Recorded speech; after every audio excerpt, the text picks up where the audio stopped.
You may remember that Konami released a poll last summer asking the OCG community what strategies they wanted support for in the form of new structure decks. This is where we got the Shadal structure deck from, and it's also where we're getting the Sacred Beast structure deck from in just a couple weeks. This year, another poll just like that one has been issued in the OCG, and there's a brand new list of archetypes and strategies in the running to receive new support. In this video, I wanted to take a look at one of these strategies in particular, being the Gusto archetype, and talk a bit about what support it might need from a structure deck if we wanted it to see experimentation in today's game. This archetype is a longtime favorite of mine, but unfortunately, even almost 9 years ago when these cards were released into the TCG, they weren't played at all. But before we get into the reasons why, I want to give a breakdown of what the Gusto archetype's goals are and what key cards help to achieve those goals. With the exception of just a couple outliers, the Gusto archetype can be separated into two distinct groups.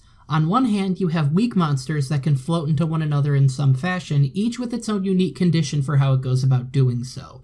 For example, using a loop of Guldo, Winda, and Eagle, you can create a loop of monsters that float by battle for as long as you have targets remaining in your deck, and ensure that you have a monster on your field when you start your turn to make a tribute summon or a synchro play. You also have floaters that are triggered by other forms of removal, like Squirrow, who triggers when popped by an effect, and Griffin, which floats on discard. This way, you can, in theory anyway, continue to hold presence on your field and persist through your opponent's different forms of removal, and slowly drain the resources as the duel progresses. The other main camp of cards in the archetype are those that can take advantage of your graveyard state from having your floaters accumulate as your opponent tries to carve through them. Some of the most impactful of these are Daigusto Guldos, which can shuffle 2 of your Gusto monsters from your graveyard into the deck in order to target and destroy a monster. Musto Oracle of Gusto, which shuffles 1 back from your graveyard in order to negate a monster effect, and you have Calm, which shuffles back 2 in order to draw 1.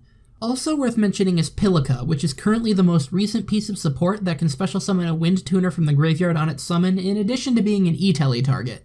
With this strategy, the design philosophy is that your deck is able to adapt to any situation by having cards that can float under basically any circumstances to hold off your opponent, and then use those monsters in your graveyard as fodder to activate whatever effect you need at the time, in the process resetting your deck and recurring your resources. You also have a bit of a wild card in Daigusto's Freeze, which turns the entire cycle on its head because it turns those defensive floaters into an offensive threat, able to ram themselves into something big, making your opponent take the damage and then replacing themselves under some circumstances. Rinse and repeat this and you could be looking at OTK potential here. So you have a ton of diversity in your responses to removal, recursion built into your offense, and you have a backup win condition. If you didn't know better, you might even think that this deck would be pretty good, but if you did, you would be horribly, horribly wrong.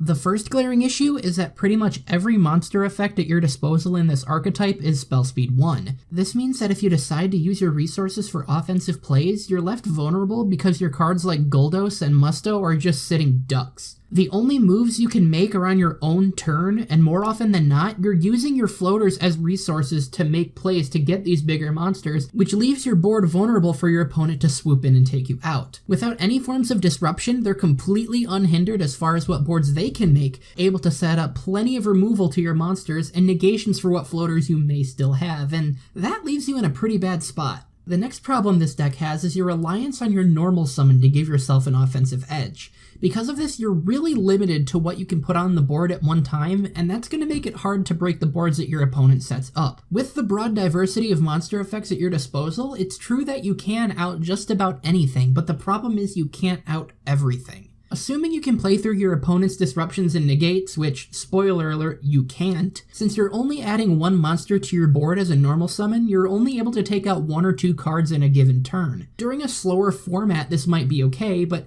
in today's game, an investment of resources like this needs to break boards of sometimes 4 or 5, if not 6 monsters before you can get in for direct damage, so you're not even really able to get in. And even if you were, none of these monsters have particularly impressive attack stats, so the attacks that you'll get if you do somehow manage to get in aren't going to leave much of a dent, and that's not something you want to happen when you're ending your turn with a field full of monsters that don't do anything on your opponent's turn.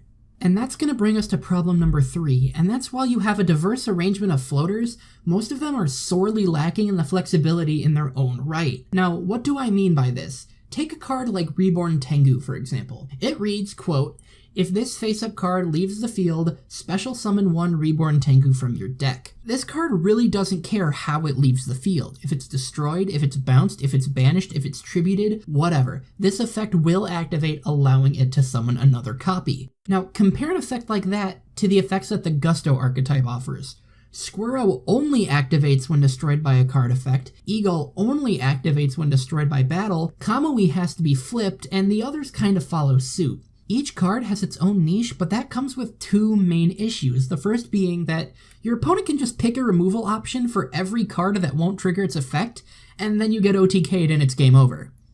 It's true that you can set the first one and make your opponent have to guess, but that'll just float into something that your opponent can just read and get rid of. You could pop Eagle with an effect, you could wait for the battle phase and run over Squirrel, etc, etc. Goldo is just about the only one that gets this right, being able to float when it's sent from the field to the graveyard. It's true that this isn't as effective as Tengu, but that might even be okay. I mean, if this deck actually worked the way it was supposed to, it'd start a chain of basically endless floating, so it might even be in the interest of balance to give your opponent some wiggle room as far as removal, just to give the deck an Achilles heel as opposed to what the deck is like now, where it basically takes 0 effort to stop your floaters in their tracks.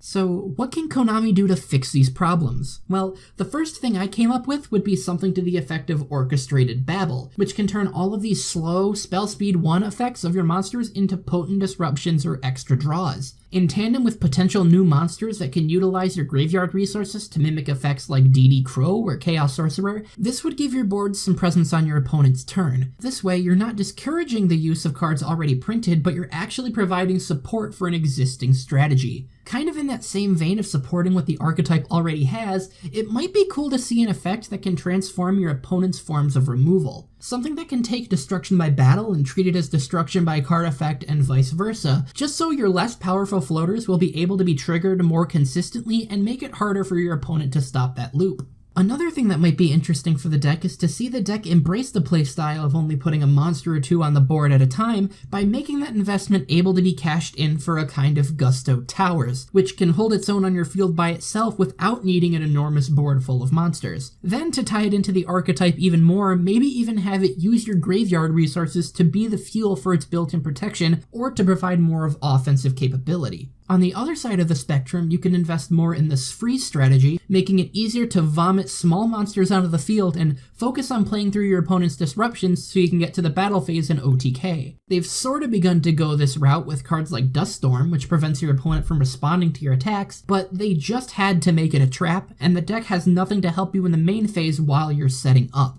Sfreeze is one of my favorite monsters in the entire game, and I think it'd be really cool to see a competent strategy built up around her.